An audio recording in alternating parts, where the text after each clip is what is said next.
This, I think, is an official record for the earliest start time for a live episode of Golden Days. Welcome, everybody. I'm guessing for the live show, we're touching on a new demographic because it is 9:10 a.m. Pacific time.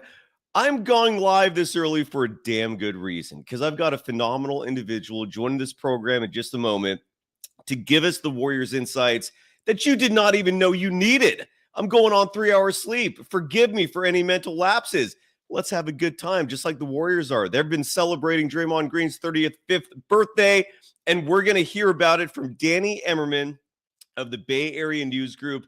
He's the beat reporter for the Golden State Warriors. Should be a good time. I'm looking forward to getting to know Danny. I hope you're excited for this as well. We're going to learn about some behind-the-scenes stuff, some insider knowledge for your Golden State Warriors. Here we go. They always find something to nitpick, and that's because there's expectations for us to win. It was a pretty crazy night. Woo! Let's go. In a minute, I'ma need a sentimental man or woman to pump me up. Come on and break me off.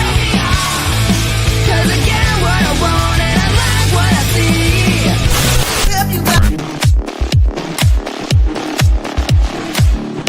So this is what the application is.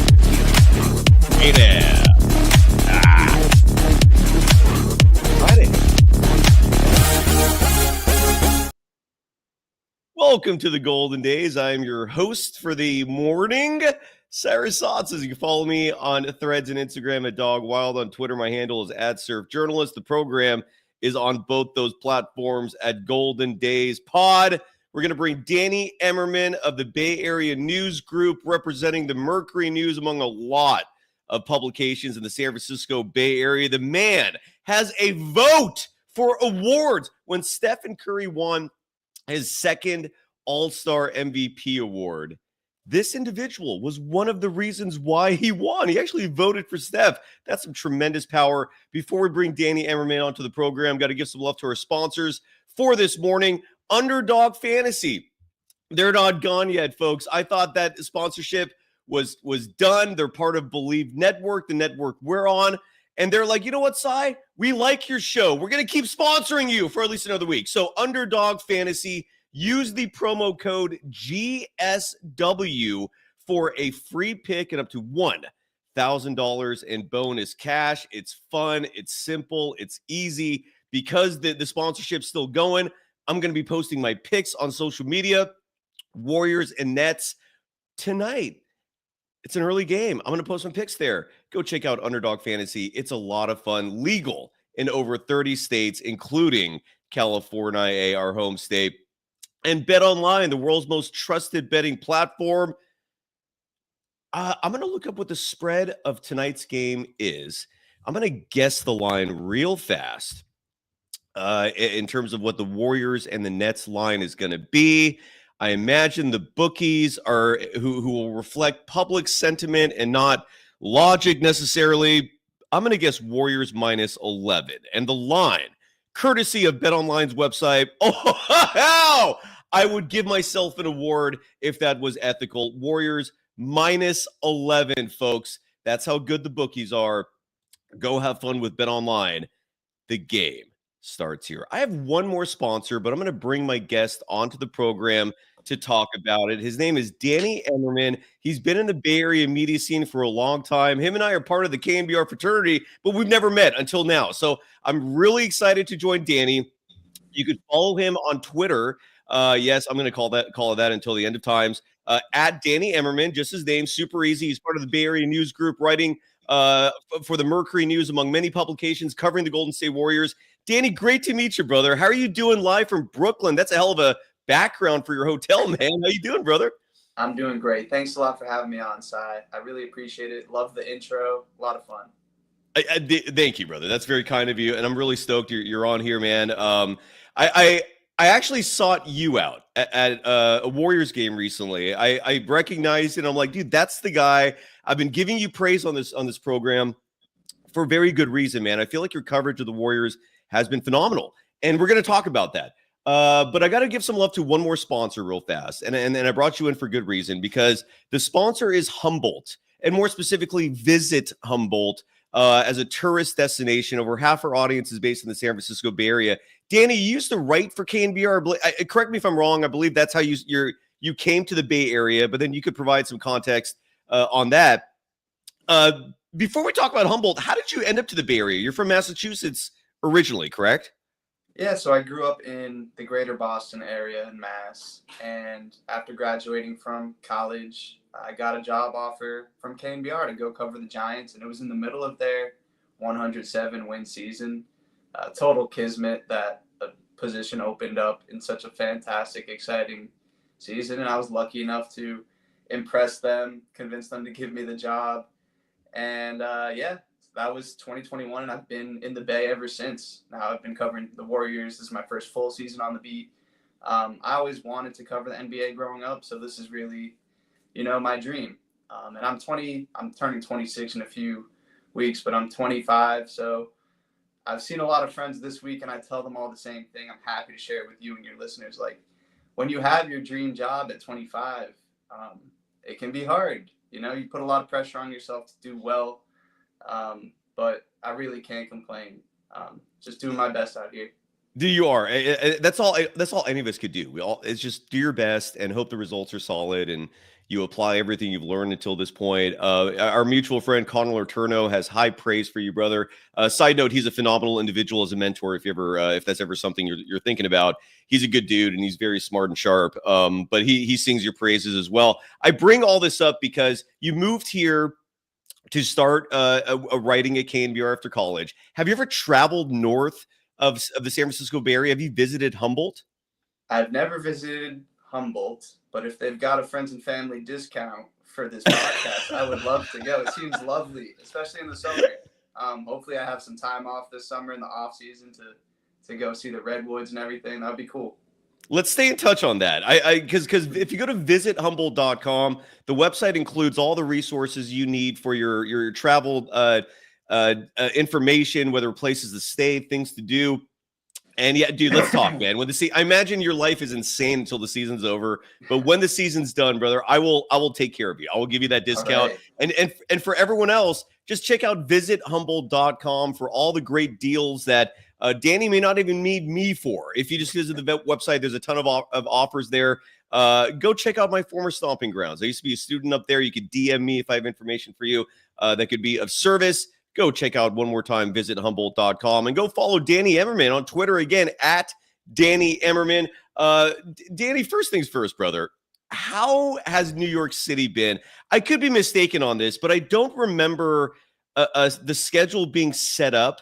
I could be totally wrong on this. Please correct me, but memory does not serve me in terms of the Warriors having a day off in New York, especially with Draymond Green's 35th birthday timing out the way he did. I almost feel like the Knicks game was a precursor to the main event, which was Draymond's celebration. I know maybe you went to the party. I'm not expecting you to say you did, but you were around the team for all this. What has the last 48 hours been like from your perspective? I did not go to Draymond's 35th birthday, but if I did, I probably wouldn't tell you either. Good point. New York City is great. I think it's the third time that they've played the Knicks and Nets in the same week. So they have had some off days here, and they love it here. Every single NBA player you'd ever talk to loves it in New York City, which is funny because the Knicks and Nets both have struggled for a lot of years, even attracting free agents for the most part. That changed recently with the Nets specifically, which is kind of surprising. But yeah, New York City is great. Personally, I got to see a lot of friends. I love San Francisco. I've lived there since 21. Like I said, I don't have a bad word to say about it. It feels like home. But almost all of my friends from college, from growing up, live in Manhattan. So personally, it's great to get to catch up with people, and having a couple off days here is really, really nice. Beautiful. And you're on the East Coast, right? And the Warriors have been enjoying this road trip. They're 3-1. That Sixers game I feel like was an anomaly, man. I mean, every single Sixers player played the game of their lives. I don't think it goes without saying how notable it was that after that Sixers game, Paul George missed the next game. Kelly Oubre Jr. missed. They missed it. They're like, you know what? We're tapped. That Warriors game cost us. Kelly Oubre was out. Again, Quentin Grimes hitting like a career high that I don't know if he'll ever match. It was insane. So you take that one Sixers game out, and this road trip has been wildly successful so far. They finish it up tonight in Brooklyn. Again, we're going to be back later tonight for a Warriors-Nets postgame show. But the first real question I want to ask of substance, which I think the audience wants to know as well, is what's going on with Kuminga, bro? I know he's traveling with the team, but there hasn't been a lot of transparency in terms of his specific medical condition and what's keeping him out. What can you tell the audience in terms of the latest on Kuminga? Yeah, to start with Kuminga, he is still traveling with the team, like you mentioned. He's at, basically the finish line of what has been a very difficult recovery process. When people see a sprained ankle, they definitely don't expect you to miss 2 months, which is what it has been. He sprained his ankle on January 4th, and it is March 6th. He has not played since, so that's 2 months and some change. It was a grade 3 sprain, I reported. And when you talk about transparency from the team, I generally think the Warriors are among the best in the league at being transparent. I see a lot of other fan bases complaining about their teams. The Warriors do, pretty much. Yeah, I didn't mean to allude that they were like trying to hide something. But it's true. There hasn't been that much information about Kuminga and his ankle. They didn't say that it was a grade 3 sprain, and I'm not a doctor, but grade 3 sprains can be 8 to 12 week injuries. They're serious. They usually don't require surgery, and Kuminga's ankle does not require surgery from what I understand. He's been doing full court scrimmaging. He's been doing full contact practice. So that would suggest that he's very, very close to returning. But it's not going to be tonight in Brooklyn. So we'll have to wait until the road trip, the homestand that's upcoming. Well, that's information there. So Kuminga will not play tonight, and they don't play again until Saturday. So it's a waiting game. I guess the fact that there is no specific dates of return is where a lot of people, fans, I'm sure, are frustrated, right? Because we still haven't seen the Warriors' untapped potential yet. I mean, Kuminga's an incremental part of this. When you watch Kuminga do these full court scrimmages in practice, and are you seeing any signs of the injury, like visibly from your perspective, or does he look good to go? We haven't really seen him do much. We know that he has been doing them, but it's behind closed doors. I've seen him take some shots, do some individual work, and he looks good, but taking jump shots and doing individual work doesn't really tell you much typically. Right. So from what I understand, he's pretty close to returning, and I know it's been very frustrating for him that he's not back yet. And I don't think that's, frustrating. I don't think he's frustrated at anyone in particular. I just think this has been a hard process, and he wants to be out there. He wants to be with his teammates. He wants to help the team win. And it's been hard for him. When you're injured for so long, you're not really with the team all the time. You're kind of on your own schedule. You're at the games, but you're not as involved, obviously, as you normally would be. And Draymond said some interesting things about that the other night in New York. How he's kind of trying to keep his spirits up and check in with him as much as he can. Because it can be difficult mentally to be sidelined for so long. And this is by far the longest Kuminga has ever been injured in his life, from high school through the NBA. He didn't play in college, but he's never been injured like this. And it's a new experience for him. And it's been hard for him to work through. I'm sure this is frustrating. I feel like the frustration is just doesn't matter where it's from. It's just universal. But whether it's Kuminga himself, like you said, he's never been out this long for an injury. And it's frustrating, period. I don't know how else to describe it. But hopefully he'll be back soon.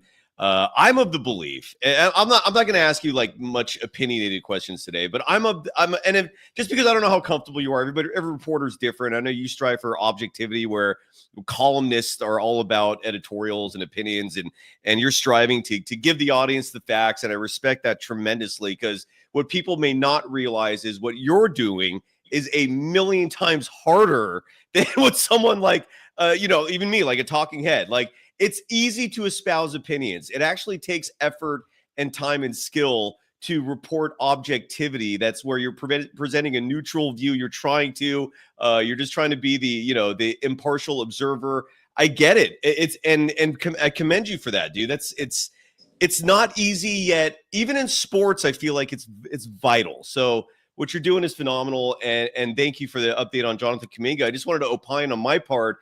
I can't wait for Kuminga to come back. I think the Warriors, without him, as good as they've looked, are currently driving in a fourth gear, metaphorically speaking. And with Kuminga, that's where the fifth could shift. And I just don't see how defenses are going to be able to handle that. I'm ecstatic about it. Do you have any opinions? Do you mind if I ask you real fast, like what your thoughts are in terms of how this team's going to look when Kuminga comes back? If you don't have to answer that, if you want. I don't mind at all. I'm happy to share opinions. For sure. Analysis is a big part of the job, too. He's not going to start. He's going to come off the bench like he was before the injury. I'm really excited to see what kind of lineups they put around him. I think there are specific combinations that would work really well. When I think about lineups with Steph and Buddy and Looney playing center, like the bench units right now are kind of bifurcated between Butler, Draymond, and Steph and all the other guys. So I think Kuminga would fit really well with like the Steph and all the other guys groups. Attacking the rim, going to the basket, slipping to the paint. You saw them do that a lot the other night in New York, and Kuminga is probably the best on the team at it. Exactly. I do see the vision, and I also see, the biggest concern would be if they can close with him. If every team, you want to be able to close with your five best players. You want your five best players to be able to share the court together and work together. Whether or not that can be the case is going to be the most interesting part of the last quarter of the season. If Kuminga can fit into Moses Moody's role or Brandon Pajemski's role, probably more likely Moody, but, play with Steph, Jimmy, Draymond, and one of those other two guys. If that can be your closing lineup, I think that could be the type of thing that can raise this team's ceiling. And I don't know if they can do it. It's going to be hard with spacing. It's going to be hard with decision making. Kuminga has defensive ability. He has the talent, and they're going to need him to be that point of attack defender too when he comes back. So it'll be interesting to see if he can ramp it up. Yeah, I can't wait. From everything I've seen, I just don't know how defenses are going to handle that. You bring up spacing, and I know Steve Kerr was asked about that recently in terms of whether or not that's going to be an issue with Kuminga, Draymond, and Jimmy Butler on the floor together. None of those three are necessarily three-point marksmen. At the same time, you look at the statistics, and none of them are hurting the team with their three-point shooting either. They're, Butler percentage-wise is low, but my perspective, and this is just an opinion, on Jimmy Butler and his three-point shooting is I see it the way I saw Shaquille O'Neal with free throw shooting in the early 2000s, where the percentage was low. He didn't care. He rejected Rick Barry's advice and coaching in terms of underhanded free throws, and who knows where Shaq's career is if he did that. But he made them when they counted. Every time, like in pivotal stretches, every time opposing teams thought hack a Shaq was going to work, he made them pay. He actually made the free throws in those pivotal stretches, and the same applies to Jimmy Butler. He makes the threes when they matter. That's why playoff Jimmy, I'm giddy, brother, because I also love the Warriors, and so I try to maintain a non-homer approach, but it's hard to not get excited about this team in terms of what's to come with Kuminga. In your opinion, if you don't mind me asking this again, and I don't think this is anything difficult, but where do you think Kuminga, when he comes back, will start, or do you think Kerr's going to keep the current rotation where, given that Moses Moody when he starts, I believe the Warriors are like 12-1, 13-1, some absurd stat there. How do you see Kuminga coming back? Is it going to be the bench role that he had before? And who loses minutes in the process? What's your take on that? Yeah, he's definitely going to come off the bench. That's not an opinion. Steve has said as much. That's the role he was doing before and the role he was really thriving in. So there's no real reason to, throw him right back into the fire. He's going to play a lot in, guys like Guy Santos' minutes and Kevin Knox's minutes. I imagine after 2 months off, he's probably going to start on a minutes restriction. That is just a guess, an educated guess, but usually guys don't not play for 2 months and then play 35 minutes. So he's going to probably ease his way in and, come off the bench, play small ball 4, just like he was doing beforehand. And that's just the way that this team has been able to get the most out of him. At every single time when the Warriors have maximized Kuminga's potential, he's been playing small ball 4. That's his best position in the context of their system. It might not be his best position, period. Who knows where his career goes, but he's a small ball 4. He's going to play that position off the bench. Yeah, and I agree. I imagine that's where he's going to fit in as well. OMG, it's Manny dropping $1.99 in the chat, just saying what's up and adding don't taunt Curry. I imagine you write that because Curry feeds off the negativity and uses it as motivation. His quote unquote tackle and fuel, a Waterboy reference from 30 years ago. Yeah, so I'm guessing that's what the reference is, but it leads into a whole new Stephen Curry that we've seen since Jimmy Butler got traded to the Warriors. The numbers show it. The facial expressions show it. He looks happy. The team looks happier. You are literally an insider. You're as inside as it gets. Danny, what are you seeing from this Warriors team since the Jimmy Butler trade? Like, where is morale from your perspective? Give us your overall thoughts on team morale, team chemistry since Jimmy Butler got here. Yeah, it's been fantastic. I think before he arrived, I think there were some people within the team who were cautiously optimistic, maybe even a little bit nervous. It's easy to forget now that Jimmy's been on his best behavior for a month that he had done a lot of damage in Miami. He was coming with some baggage, perceived or real, and people didn't really know what to think of that. In addition, they were losing Andrew Wiggins, who was beloved in the locker room. So at the beginning, people were a little bit on edge, I'd say. But, he made a great first impression. He's been nothing but positive, a leader, really respected in that locker room. He's definitely quirky, but I think it's been in a good way. And, Steph and Draymond really pride themselves on being welcoming to different personalities. They've talked a lot about how the key to their success over the years is to not make other people fit into what they're doing. It's to evolve and allow everyone to flourish in their own ways. And it's a pretty much like Steve Kerr, like dogmatic, egalitarian, socialistic, whatever you want to call it, worldview. And it's worked for a decade now. And I think Jimmy has fit into that really well. He lights his candle next to his locker. He posts on Instagram all the time. He's got his coffee. Like, he's doing his thing. And he's been saying all the right things. And he's been playing well. He's been playing hard. And everybody's really, really liked Jimmy so far. And, who knows how it'll look in 2 years from now. But it's been fantastic so far, and that's really all you can ask for. Yeah, and who cares about 2 years from now? I mean, this trade was made for now, right? Would you agree with that? I mean, I don't think a Steph at 39 is what the ultimate goal was. I could be mistaken on that, but this is a win now team. Is that a fair assessment? Yeah, no doubt. When your best player's 36 years old, you have to be a win now.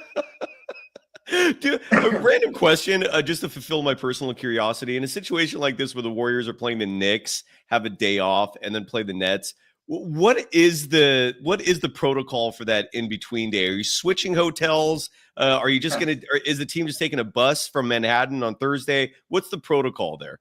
That's a good question. This is my Thank you. first road trip for the Warriors in New York. I did opening day in Yankee Stadium 2023. That was a big one for the Giants. Hey now, That yes. was after the Arson Judge thing. That was a big deal. But this is my first road trip in Manhattan for the Warriors. I'm staying in the same hotel all week. It's really easy on the subway. I'm like 2 stops away from Brooklyn, a couple stops away from MSG. San Francisco needs to get on it with the public transit. Yeah, I agree. I know it's hard, but got to figure it out, guys. For the team, they had, optional shoot around this morning in Midtown at an undisclosed facility that a few people went to. I think they had decent attendance. Probably worse than normal after a night out in New York, but that's okay. That's to be expected. It's optional for a reason. And then they're gonna head over to Brooklyn. They'll bus over tonight and probably fly back home tomorrow. There's probably usually after a long road trip they'll fly home the last night of right after the game. I have a hunch they're gonna stay an extra night, but who knows? And it is nice the way this lined up. It's kind of crazy. That's awesome, brother. Well, I hope, and I wholeheartedly agree with you. My personal sentiments is New York City is the greatest city in the world, and I've been all over the planet, man. I don't even think the New York subway is the most efficient, but it's damn cool, dude. And just to be able to go, pretty much, you can go to the beach if you want to. Like, it's wild. Muni and San Francisco, I think, has a very long way to go to match the New York subway system. But as you mentioned, the players love it, and you're going to be covering the Warriors tonight for the Bay Area News Group. People can follow you again on Twitter at Danny Emerman. I can't thank you enough, brother. Especially you're joining us from New York. Dr. J30 in the chat. I'm guessing this is private information. I could be mistaken, but he's in New York like you, and he was like, "What hotel?" Just out of curiosity. Can you answer that or no? I'm guessing that's confidential. I could be mistaken. I don't know. I'm downtown. The team is not downtown. They're at a fancier hotel than the Bay Area News Group pays for.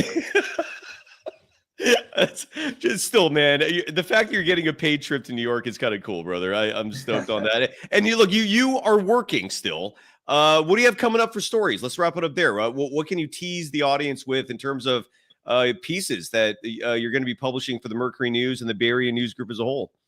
Yeah, thanks for the opportunity to do that. Yeah. Last week, if you missed it, cover story cover story on Draymond Green. I spent some time in Saginaw with his family, with his friends, spent time with Draymond. That was on the cover. If you missed that, same thing. I did. I'm sorry. I did. I'm going to read it. Well, can you tease the audience like something that from that story? Because I cannot believe you experienced the Draymond Green experience. You went to Saginaw. Okay, I'm going to check there. I'm going to read that story immediately. I apologize for missing that. Can you tease a piece from it in terms of something fascinating you experienced or learned? Totally, yeah.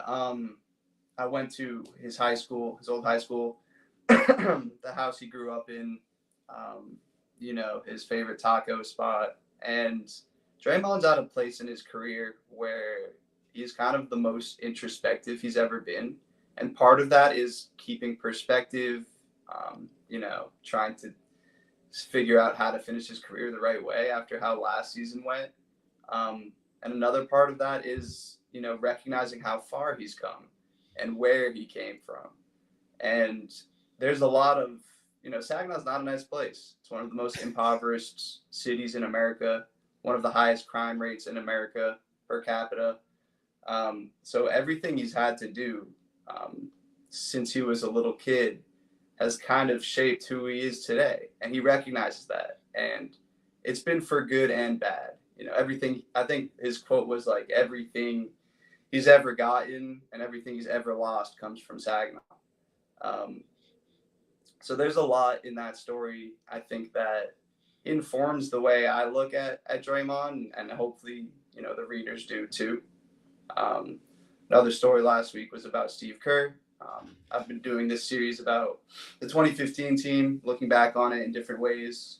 That was the first story in a series that I'm working on. There will be a few more trickling out this month that I'm excited about. And then Steph Curry is a few threes away from 4,000. Crazy. Which is quite the milestone. I'll have to do something about that. I'm not exactly sure what shape that will take, but you can certainly find it in whatever form it does take at the Mercury News, East Bay Times, a bunch of other papers around the Bay Area. Two real things as we wrap it up here. One, the fact that Draymond is a product of Saginaw, Michigan is why anytime you see some troll call him a fake tough guy, I just roll my eyes and laugh at that dude. Like, there are no fake tough guys coming from Saginaw, Michigan. He's the real deal. And secondly, how was Draymond Green's favorite taco spot? Was it as like a food truck? Is it in like an old school restaurant? And how are the tacos?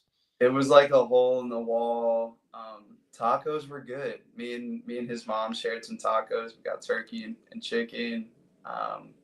He loved the Kool-Aid. He would do a suicide Kool-Aid from that spot. Yeah. Ooh. I'm not built like that. I don't think it would be good for my teeth, honestly. The suicide Kool-Aid. But yeah, it was funny. Like, I was talking to the owners there, and they're like, "Yeah, we remember Day. Of course, he'd come in all the time. This was his order." And then the woman, like, it's owned by like a mom and pop shop. It's a husband and wife who own it, and like the husband told me, like, he used to get nachos and Kool-Aid, and the mom's like, no. Here's what you really got. Got tacos and the suicide. Yeah, it was funny. It was cool getting that window into his life. Dude. Yes. The biggest privilege of my job is I get to, spend time and see things that other people wouldn't have access to, and try to bring that to the audience. That's the job, brother. And the fact that you have the awareness to know what you're supposed to do is huge. I respect for that, respect for the work. And I'm sorry again for missing that Draymond piece, but the great news is it's not going anywhere. It's on the website. I'm guessing if you just Google Draymond Green, Danny Emerman, it'll be one of the first stories, but I'll go to the website. So go ahead. I hope so. I'm gonna guess that's well. I can't wait to read this. I'm all in, and I'm all in on your work, brother. I think you are doing a fantastic job. I commend you for holding, in a very, very professional manner, holding Steve Kerr accountable for the struggles. This team was struggling for a long time, and I feel like you were the only person asking the questions everyone wanted answers for, and you weren't lobbing softballs. So props to you for that, man. You do your job fantastically. I don't know how else to spin that. People can follow you again on Twitter at Danny Emerman. Anything else you want to promote before we wrap it up and you go take your nap before the game? If you're doing that, I don't know if you are. I struggle with naps. What's funny is I can never nap ever. It's been a thing my entire life. And then I went in Philadelphia. My buddy took me to Angelo's, the cheesesteak spot, and that knocked me out. I finally took a nap after having like half a cheesesteak. It's like, wow. Dude, meat coma. I mean, you experienced a Philly meat coma. That I feel like that's another great perspective you gained on this job. Phenomenal. That's a nice little tidbit, dude. I like it. The man can't take naps until he eats a Philly cheesesteak. That is what knocked you out. That is awesome, dude. Have a great time. That's all. Oh, man. People can follow you on Twitter at Danny Emerman one more time. I hope to have you back on the show, dude. This was fun. I know you're a very busy man, but hopefully we have you back on because you were phenomenal, brother. Anything else you want to promote? Are we good? Are we done? We're all good. Thanks a lot for your time, Si. I really appreciate having me on, and happy to do it again. Thank you, brother. Right back at you, man. And thank you to the audience. We're back at this tonight. Have a great day. Go Dubs. Bye-bye.